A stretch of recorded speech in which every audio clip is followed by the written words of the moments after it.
Good evening, everybody. Is that my voice clear, or do I need to raise my voice? Perlu saya kencangin lagi suaranya atau sudah kedengaran jelas? How's about the other? Hello? Okay. So, we have talked some important points actually last meeting. It's about Module 3 that some part about how to make or build a good paragraph. Do you still remember what kind of aspect that we have to remember when we want to make a good paragraph? Masih ingat apa yang kita bahas minggu lalu?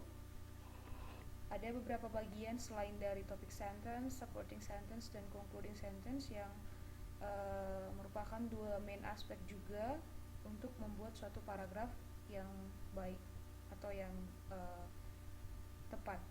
Ada yang ingat?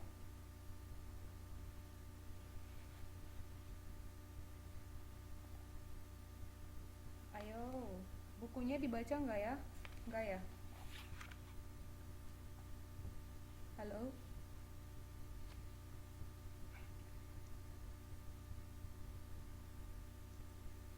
Selain dari kita kalau membuat paragraf kan harus ada topic sentence, terus supporting sentence, dan yang terakhir concluding sentence. Nah, di luar dari yang tiga bagian ini, there are two major aspects also that help us to make a good paragraph.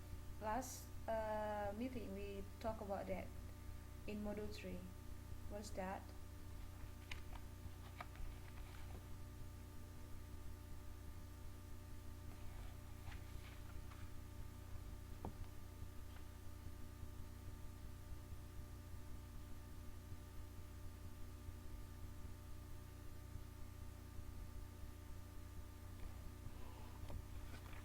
Ada dua hal selain dari topic sentence, concluding, dan supporting sentence.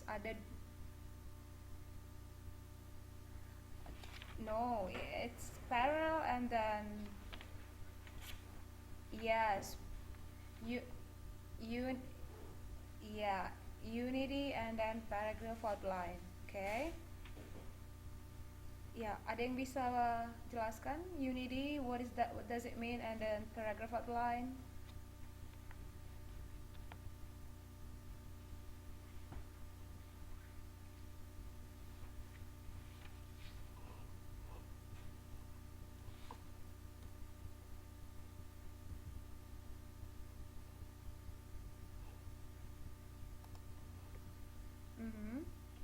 So how's about the paragraph outline?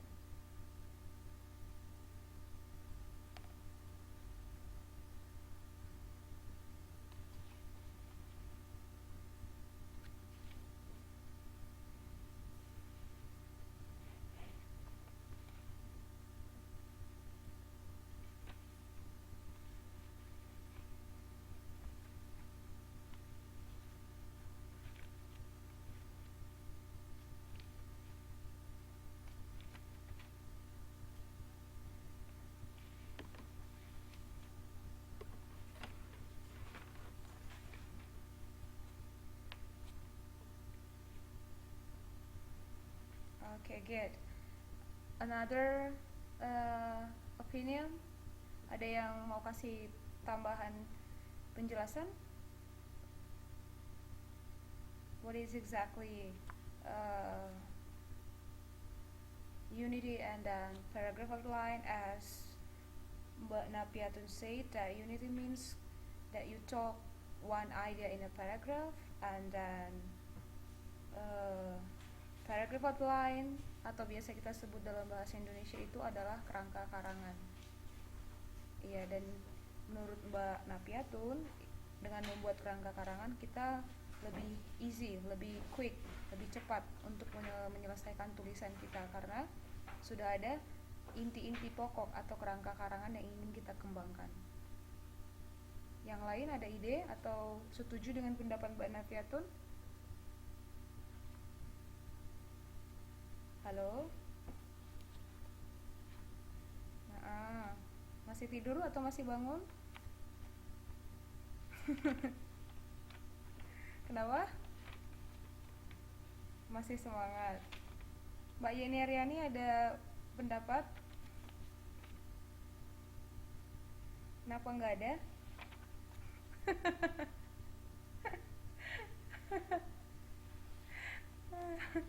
Oh, Mbak Nafiatunnya udah mewakili semua tadi ya. Oh. Okay, so paragraph outline and then unity is clear, right? Kita udah bahas minggu lalu. Ada yang mau ditanyakan mungkin setelah kelas kita kemarin? Ada yang belum paham? No? Nggak ada ya? Kenapa?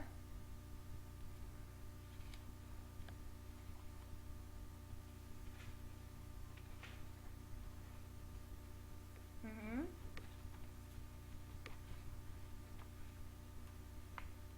Kalau Pak nggak, lanjut aja tadi gimana?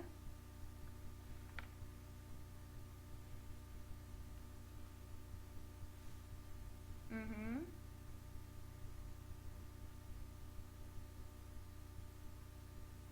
Mhm. Mhm. Iya, iya, semuanya harus sama bentuknya. Jadi kalau dia dari awal itu pakai adjektif, maka kalimat kerangka karangan kalau ada 4 supporting point yang kamu buat atau ada 5, kelimanya itu harus menggunakan adjektif.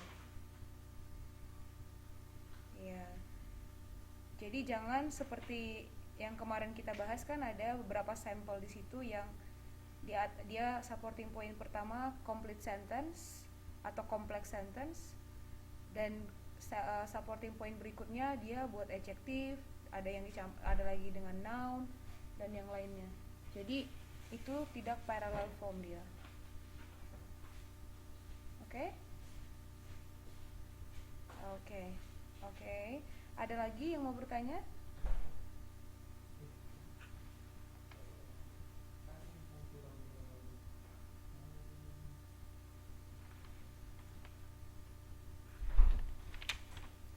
If there is no questions, I will start our lesson tonight. It's about module 4.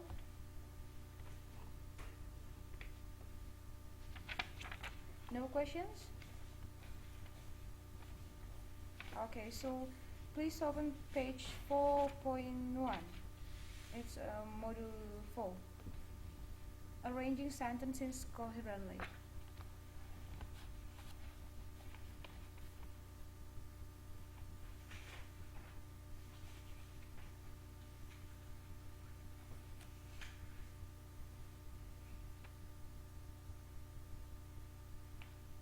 Sudah ketemu?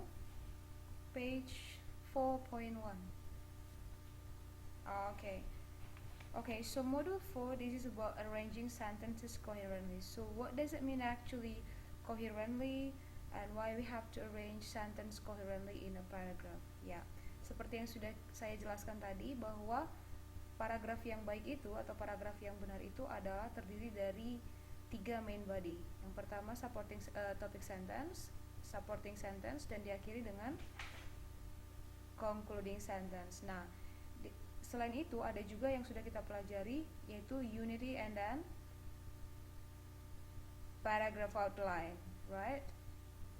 Nah, selain dari hal yang sudah kita sebutkan tadi, ada juga yang dinamakan coherence, dimana ini adalah transition between ideas yang membantu juga untuk membentuk atau membangun sebuah paragraf yang baik. Oke? Nah, coherence means bahwa paragraf kita itu easy to read and then understand and then also arrange in a logical order. Bisa dilihat di slide.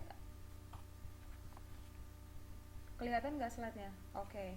Nah, saya ulang kembali, coherence itu artinya di mana paragraf kita itu dengan mudah dibaca oleh pembaca dan dapat dimengerti dengan mudah juga. Jadi ini bisa ini bisa dicapai atau didapat jika supporting sentence kita itu disusun atau di arrange secara logical order, dan juga ide-idenya itu dihubungkan satu sama lain dengan menggunakan transitional signals yang tepat atau signposting. Nah, apa transitional signals atau signposting ini dan bagaimana menyusun supporting sentence secara logical order, ini yang akan kita pelajari di modul 4 ini. Oke? Dan coherence ini juga bisa dilakukan tidak hanya untuk di dalam paragraf, tapi bisa antara kata dengan kata, atau antara kalimat dengan kalimat, dan juga antara paragraf dengan paragraf. Oke? Nah, jadi kalau di dalam kata per kata, coherence ini dapat dibentuk dengan cara parallelism. Parallelism ini maksudnya adalah ketika kita mau membuat suatu kalimat, kita memilih kata yang sama atau tenses yang sama atau form yang sama. Jadi saya ada buat contoh di slide di situ. Misalkan ada contoh 3 hal yang ingin dideskripsikan tentang seseorang yang dia sukai. Misalkan kita buat contoh, nama orangnya adalah Sari. Nah, Sari ini suka atau hobi melakukan 3 hal seperti membaca, menonton, dan juga mendengar musik. Nah, jadi kalau misalkan kita buat contoh kalimat di situ kan ada Sari likes to read, watching, and listening music. Nah, misalkan kalau ini mau dikoherenkan satu sama lain dengan menggunakan parallelism teknik, maka kalimat ataupun kata yang mengacu kepada aktivitas yang disukai oleh si Sari ini harus disamakan bentuknya. Kalau dia menggunakan bentuk to infinitive, maka semuanya itu harus semua kegiatannya itu atau aktivitas yang disukai oleh si Sari harus dalam bentuk to infinitive semuanya.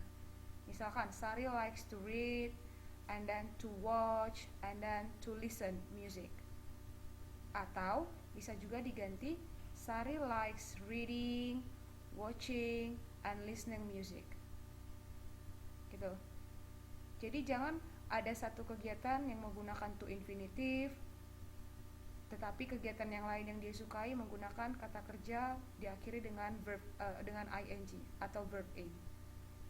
Jadi itu enggak paralel namanya. Bisa paham?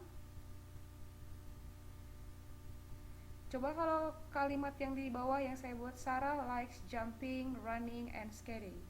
Kalau misalkan kita mau buat kegiatan yang disukai si Sarah ini menjadi bentuk kata kerja to infinitive, kalimatnya diganti jadi bagaimana nih?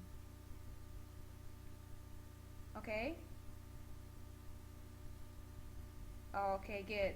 Yes, jadi udah bisa paham ya untuk mengkoneksikan atau membuat kata dengan kata itu koheren itu, maka formnya harus sama atau bentuknya harus sama. Oke?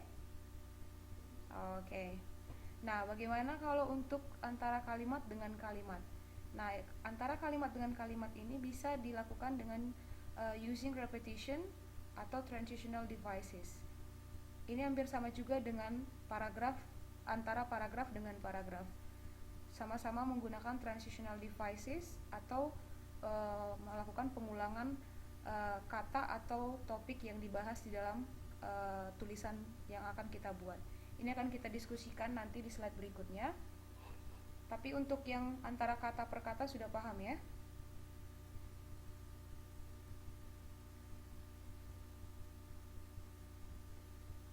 Halo? Oke. Nah, kalau untuk kalimat dengan kalimat dan paragraf dengan paragraf, ini kita bahas nanti slide berikutnya, karena di slide berikutnya akan dibahas tentang apa itu transitional devices dan apa itu maksudnya repetition. Oke?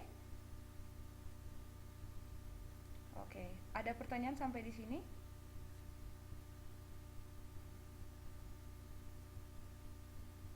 Oke.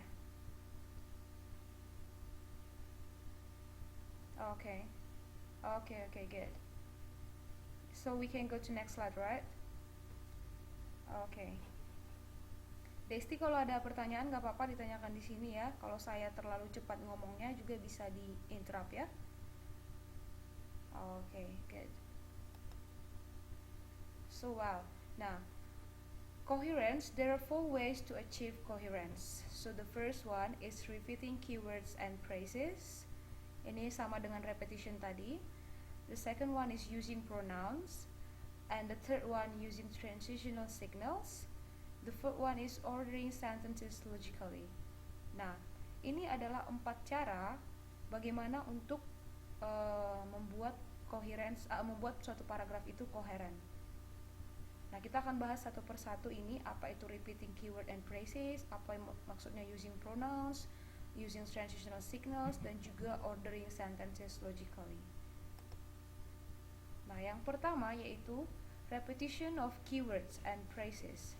Nah, teknik ini adalah yang paling alami dan yang barangkali yang paling mudah jika dibandingkan dengan ketiga teknik tadi. Nah, untuk lebih bisa memahami dengan mudah, kita buka page 4.2, halaman 4.2.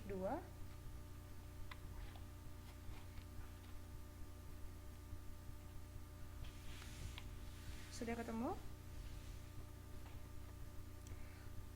Okay, can somebody help me to read the model 1 paragraph in page 4.2, the first sentence, the first and second sentence. First and second. Oh yeah, model 1. Okay. Okay, go on. Yes, Jess, yes. Mm-hmm.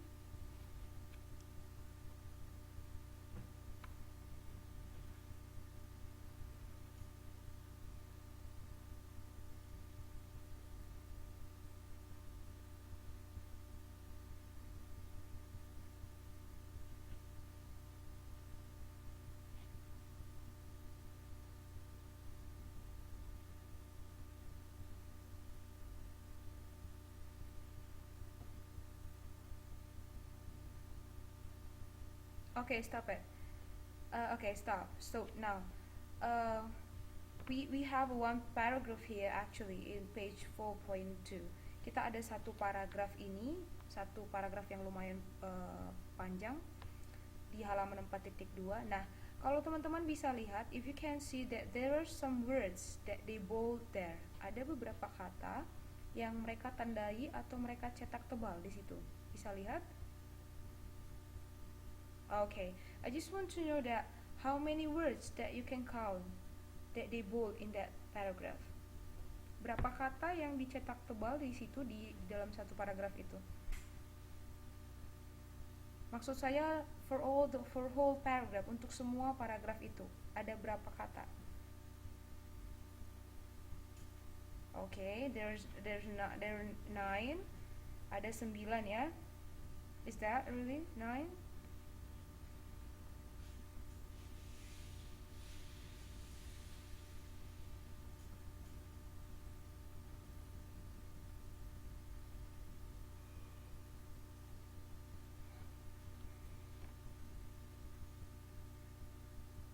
Yeah, I think there are some words that different one each other, right? Ada kata yang di bold yaitu jazz, ada eat. Saya juga ada lihat kata eats. Okay, so how many word? Kenapa? Okay, so how many word they mention jazz in that paragraph? How many times? Yeah, jazz only.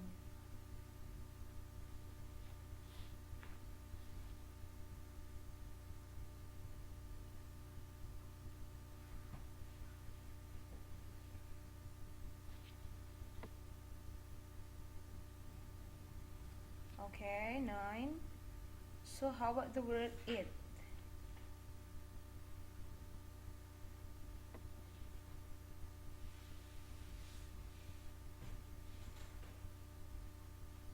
Is that true jazz is 8 or 9.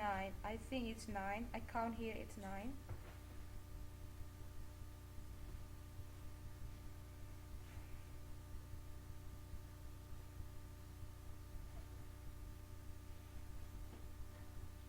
Okay, it is 3.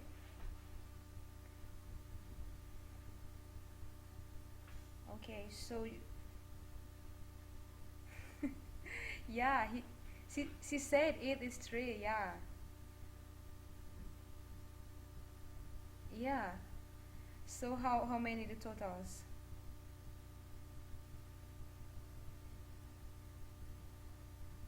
Okay.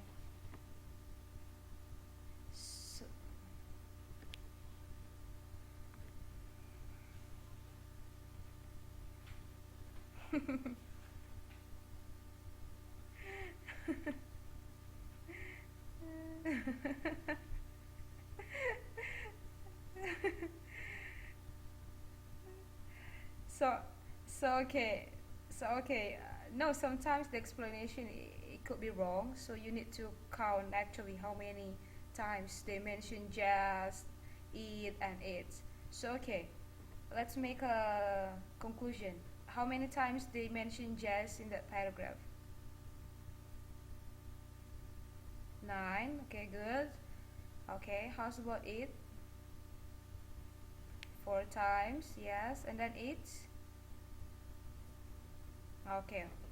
Okay, just one. Okay, so my question here is that same jazz and then eat and then eats? Is that meaning, I mean, is that mean the same thing? Apakah kata jazz, eat, dan eats itu mengacu ke satu hal yang sama artinya?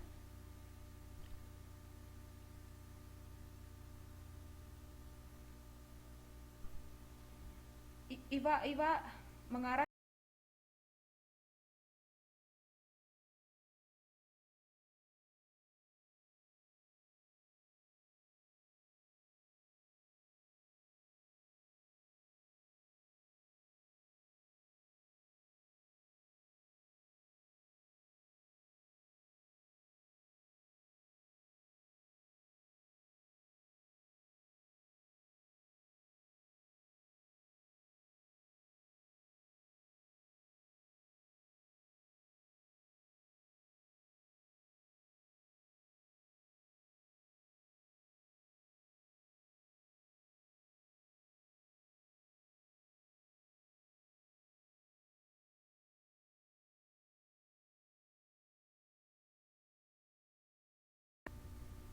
Membentuk satu paragraf itu menjadi paragraf yang baik, yaitu dengan membuat uh, ide-ide dalam paragraf itu koheren. Nah, cara pertama untuk membuat satu paragraf koheren, tadi sudah kita bahas bahwa paragraf itu bisa dipahami oleh pembaca dengan mudah. Ya, dan dan dia bisa gampang atau ya easy to understand our paragraph. Ya. So, how can we make it become a easy one? Bagaimana caranya untuk membuat supaya pembaca itu bisa dengan mudah membaca paragraf kita, yaitu dengan satu caranya, yaitu repetition of keywords and phrases. Jadi inti atau topik atau ide yang ingin kita tuangkan dalam satu paragraf itu kita ulang kembali di sentence berikutnya, gitu. Jadi seperti ini, dia topiknya di sini atau idenya apa ini di model 1 di paragraf ini? Oh, oke, tentang musik jazz. Nah, tentang musik jazz. Jadi dia udah dapat nih idenya atau topik main topiknya itu adalah jazz. Maka dia melakukan pengulangan atau keywordnya itu adalah jazz. So, the author here, she did the repetition of keywords which is jazz. Jadi dia melakukan pengulangan dari keywords yaitu jazz. Dia tidak membuat misalkan di sentence pertama dia mention atau dia tuliskan jazz, di sentence kedua dia tidak mengganti jazz ini menjadi misalkan classic music atau pop music atau R&B music, enggak. Dia tetap fokus ke keyword yaitu jazz. Karena kalau misalkan jazz itu diganti ke kata lain, menurut teman-teman pembaca bisa dengan mudah nggak memahami isi teks yang ingin dia sampaikan, yang ingin disampaikan oleh si penulis. Misalkan jazz di kalimat kedua dan kalimat ketiga dan kalimat berikutnya itu diganti menjadi jenis musik yang lain, misalkan R&B, pop, dangdut, atau apalah jenis musik lain. Bener, jadi beda kan? Jadi lari dari keywordnya. Jadi eh, paragraf itu nggak koheren lagi.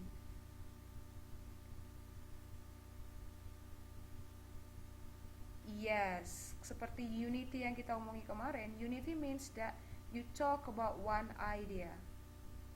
Itu maksud unity. Coherent maksudnya adalah kita menggunakan kata-kata atau transitional signal, atau nanti kita bahas cohesive device, untuk membuat satu paragraf itu menjadi paragraf yang baik yang membicarakan satu topik saja. Jadi bagaimana sentence demi sentence atau kalimat demi kalimat di dalam satu paragraf bisa membicarakan satu ide atau satu topik, tapi dia dengan mudah dibaca oleh si pembaca. Karena kan terkadang kalau kita nulis sentence pertama udah mantap nih, udah jago. Mau ke kalimat kedua kan kita bingung apa ya untuk menghubungkan kalimat pertama dan kalimat kedua ini supaya idenya itu nggak lari, ide pokok yang dibicarakan itu gitu. Nah, ini cara-cara yang kita pelajari malam ini itu adalah untuk kita terapkan bagaimana menghubungkan kalimat pertama ke kalimat kedua dan ke kalimat berikutnya, atau paragraf pertama ke paragraf kedua dan paragraf berikutnya, sehingga suatu tulisan itu dia kalau dalam bahasa Indonesianya itu kalau dalam bahasa Inggris dia connected satu sama lain, related gitu, jadi berhubungan. Nah, untuk menghubungkan kalimat demi kalimat, paragraf demi paragraf, ada beberapa cohesive devices atau phrases yang digunakan. Nanti akan kita bahas di unit 3. Tapi untuk unit pertama ini bisa juga digunakan, yaitu dengan pengulangan keywords atau phrases. Saya buat contoh, misalkan kalau kita mau membicarakan tentang universitas terbuka. Universitas terbuka kalau mau diganti dengan kata lain bisa diganti dengan pronoun apa misalkan?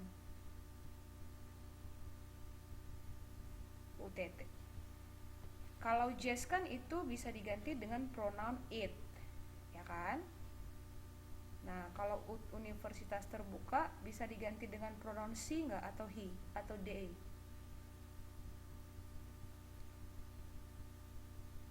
Jadi jadi jadi universitas terbuka itu masuk ke pronoun yang mana? Yakin yang it? Yakin?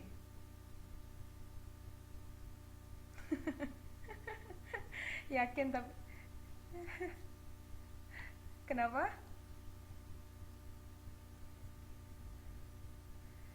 Yakin ya?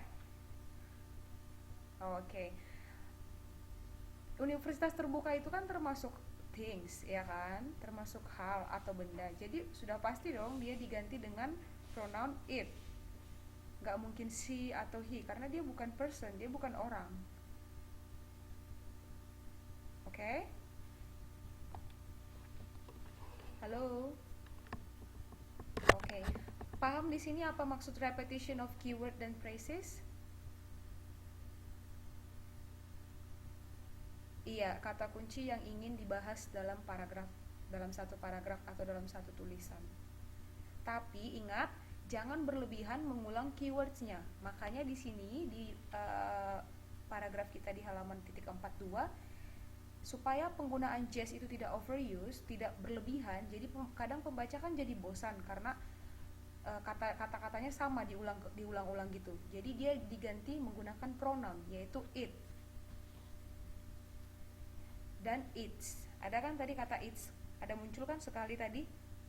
Nah, kita kan tadi udah tahu bahwa kata jazz, it, dan its ini adalah mengacu ke